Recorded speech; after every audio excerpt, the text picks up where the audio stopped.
Hi friends, നമ്മൾക്കിന്ന് ഒരു മത്തി മുളകിട്ടത് വെക്കാവേ. മത്തി മുളകിട്ടതെന്നോ മത്തി തിളപ്പിച്ചതെന്നോ എന്താണെന്ന് വെച്ചാൽ നിങ്ങൾ ഇഷ്ടമുള്ള പേരിട്ട് വിളിച്ചോളൂ. ഇത് വിനാഗിരിയും തക്കാളിയും ഇട്ടാണ് വയ്ക്കുന്നത്. ഇതൊരു കൊച്ചി സ്റ്റൈൽ കറിയാണ്. അതിനായിട്ട് ഒരു ചട്ടി അടപ്പത്തേക്ക് വെച്ചിട്ട് അതിനകത്തേക്ക് പച്ചമുളക്, ഇഞ്ചി, വെളുത്തുള്ളി, വേപ്പില എന്നിവ ഇട്ട് വഴറ്റിയതിന് ശേഷം അതിനകത്തേക്ക് കുറച്ച് ഉപ്പ് പൊടി ഇടുക. അതിലേക്ക് ഒരു 1/2 ടീസ്പൂൺ മഞ്ഞൾപ്പൊടിയും ഒരു 1/2 ടീസ്പൂൺ മുളക് പൊടിയും ഇട്ട് ഒന്ന് മൂത്ത് വരുമ്പോൾ അതിനകത്തേക്ക് കുറച്ച് വെള്ളം ഒഴിച്ച് കുറച്ച് തക്കാളിയും കൂടി ഇട്ട് വഴറ്റുക.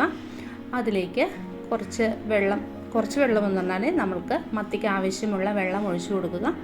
അതൊന്ന് ചൂടായി തിളച്ച് വരുമ്പോൾ അതിനകത്തേക്ക് കുറച്ച് വിനാഗിരി ഒഴിക്കണമേ.